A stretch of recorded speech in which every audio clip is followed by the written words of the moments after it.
میں ابھی کچن کے دروازے کے قریب ہی پہنچا تھا کہ مجھے کچن کے دوسری جانب بنے ہوئے باتھ روم سے ہلکی سی آواز نے روک لیا۔ میں نے اس جانب دیکھا تو ہکا بکا رہ گیا۔ باتھ روم کا دروازہ کھلا ہوا تھا اور آواز آنٹی شمائلہ کی تھی۔ آنٹی شمائلہ کی حالت کسی نشئی عورت کی طرح لگ رہی تھی، بالکل دیوانگی کی سی حالت اور دنیا سے بے خبر، اپنے کام میں مگن۔ مجھ پر تو جیسے سقط چھا گیا ہو۔ میرا منہ کھلا کا کھلا رہ گیا، جبکہ باقی سارا جسم میرا پتھر کی طرح ساکن ہو گیا تھا۔ ایسا منظر، وہ بھی حقیقی اور اتنے قریب سے، میں نے زندگی میں کبھی نہیں دیکھا تھا۔ آنٹی شمائلہ کی آواز میرے جسم کو آگ لگانے کے لیے کافی تھی۔ میرے کان اور ماتھا انگاروں کی طرح تپنے لگے، جبکہ مجھے اپنا پورا جسم سخت اور انگڑائیاں لیتا محسوس ہو رہا تھا۔ پتہ نہیں کتنی دیر میں اسی کیفیت میں بت بن کر کھڑا رہا۔ مجھے ہوش تب آیا جب سامان کے بیگ میرے ہاتھ سے نکل کر فرش پر جا گرے۔ تبھی شاید آنٹی شمائلہ نے بھی میری طرف دیکھا۔ میرا نام موسیٰ ہے، میری عمر 18 سال ہے۔ میں ایک کریانہ سٹور پر کام کرتا ہوں۔ اگرچہ میری عمر زیادہ نہیں ہے، لیکن حالات کی سختیوں اور کم عمری میں محنت مزدوری کی وجہ سے اپنی عمر سے زیادہ دکھتا ہوں۔ میرا قد تقریباً 5 فٹ 8 انچ ہے، میرے کندھے کافی چوڑے ہیں اور میں ایک مضبوط جسم کا مالک ہوں۔ جس سٹور پر کام کرتا ہوں، اس سٹور کے مالک کا نام عبدالمجید ہے اور میں انہیں ماموں کہتا ہوں۔ عبدالمجید ماموں میرے کوئی رشتہ دار نہیں ہیں، لیکن ان کے ساتھ کام کرتا ہوں اور ماموں میرے والد کی عمر کے ہیں اور میری ماں کو اپنی بہن مانتے ہیں۔ دوسرے مارکیٹ کے بھی سارے لوگ انہیں ماموں عبدالمجید ہی کہتے ہیں، اسی لیے میں بھی انہیں ماموں کہتا ہوں۔ کوئی 4 سال پہلے میں صرف 15 سال کا تھا تو ان کے ساتھ کام شروع کیا تھا۔ تب سے اب تک پوری ایمانداری اور بے حد محنت سے کام کرنے کی وجہ سے ماموں کی شفقت ہمیشہ شامل حال رہی اور مجھ پر ان کا اعتماد بھی بہت تھا۔ عبدالمجید ماموں کی فیملی کوئی زیادہ بڑی نہیں تھی، ان کی 2 بیٹیاں اور ایک بیٹا تھا، ساتھ ایک بیوی۔ ان کا کاروبار تو اچھا چل رہا تھا، یہی وجہ تھی کہ ان کے گھر میں ضرورت کی ہر چیز موجود تھی۔ مجھے ان کے گھر آنے جانے پر کوئی روک ٹوک نہیں تھی، بلکہ گھر کے لیے تمام سودا سلف میں ہی ان کے گھر دینے جاتا تھا اور گھر سے دوپہر کا کھانا بھی میں ہی لے کر دکان پر آتا تھا۔ یعنی ماموں کے گھر میں میرا آنا جانا ایک فیملی ممبر کی طرح تھا۔ ماموں عبدالمجید خود تقریباً 60 سال کی عمر کے تھے، جبکہ ماموں کی بیوی آنٹی شمائلہ تقریباً 45 سال کی تھی، یعنی ماموں سے 25 سے 30 سال چھوٹی۔ ان کی بڑی بیٹی اقرا کی عمر 16 سال، چھوٹی بیٹی مہرین کی عمر 13 سال اور ان کا سب سے چھوٹا بیٹا شاہد تھا، جس کی عمر 7 سال کے قریب تھی۔ میرا ہر روز کا معمول تھا کہ میں گھر کے لیے سودا سلف لے کر جاتا اور واپسی پر آتے ہوئے گھر سے کھانا لے آتا۔ جب سے میں نے یہاں کام کرنا شروع کیا تھا، یہ معاملات ایسے ہی چلے آ رہے تھے اور شاید ایسے ہی چلتے رہتے، لیکن ایک دن کچھ ایسا ہوا کہ اس نے ان تمام معاملات میں تبدیلی پیدا کر دی اور ایک نیا رخ اختیار کر لیا۔ ہوا کچھ اس طرح کہ میں معمول کے مطابق سودا سلف لے کر ماموں کے گھر پہنچا تو میرے 2-3 دفعہ دستک دینے کے باوجود کسی نے نہ تو جواب دیا نہ ہی دروازہ کھولا۔ میں نے دروازے کو ہلکا سا دھکا دیا تو وہ لاک نہیں تھا، تو میں دروازے سے اندر داخل ہو گیا اور دروازے کو ویسے ہی بند کر دیا۔ چونکہ میرا گھر میں آنا جانا تھا، اسی لیے میں بلا جھجک کچن کی طرف سامان رکھنے کے لیے آگے بڑھتا چلا گیا۔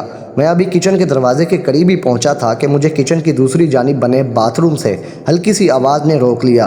میں نے اس طرف دیکھا تو ہکا بکا رہ گیا۔ باتھ روم کا دروازہ کھلا ہوا تھا اور جس آواز نے مجھے روکا تھا وہ آنٹی شمائلہ کی تھی، اور آنٹی شمائلہ کی حالت کسی نشئی کی سی ہو رہی تھی، بالکل دیوانگی کی سی حالت اور دنیا سے بے خبر۔ مجھ پر تو جیسے سقط چھا گیا۔ یہ سب دیکھ کر میرا منہ کھلے کا کھلا رہ گیا، جبکہ باقی سارا جسم بھی پتھر کی طرح ساکت ہو گیا۔ ایسا منظر، اور وہ بھی حقیقی اور اتنے قریب سے، میں نے زندگی میں کبھی نہیں دیکھا تھا۔ آنٹی شمائلہ کی آواز میرے جسم کو آگ لگانے کے لیے کافی تھی۔ میرے کان اور ماتھا انگاروں کی طرح تپنے لگے، جبکہ مجھے اپنا پورا جسم سخت اور انگڑائیاں لیتا محسوس ہوا۔ پتہ نہیں میں کتنی دیر اسی کیفیت میں بت بن کر کھڑا رہا۔ مجھے ہوش تب آیا جب سامان کا بیگ میرے ہاتھ سے نکل کر فرش پر گرا۔ تبھی شاید آنٹی شمائلہ نے بھی میری طرف دیکھا۔ میں نے جلدی سے سامان سمیٹا اور کچن میں آ گیا۔ سامان رکھ کر میں ادھر کچن میں ہی کھڑا ہو گیا۔ اب مجھ پر خوف طاری ہونے لگا تھا اور خوف کی وجہ سے مجھ میں کپکپاہٹ طاری ہو گئی۔ مجھے اپنی شامت آتی ہوئی نظر آ رہی تھی۔ آنٹی شمائلہ ویسے تو بہت پیار کرتی تھی، مگر آج نہ جانے کیوں مجھے ان سے بہت ڈر لگ رہا تھا۔ میرے جسم پر کپکپی طاری تھی، میں بہت ڈرا ہوا تھا۔ اچانک مجھے لگا کہ کوئی میرے قریب آ کر کھڑا ہو گیا ہے۔ میں نے سر اٹھا کر اوپر دیکھا تو آنٹی شمائلہ میرے قریب کھڑی تھی۔ انہوں نے جلدی میں اپنے گیلے جسم پر ہی شاید قمیض پہن لی تھی۔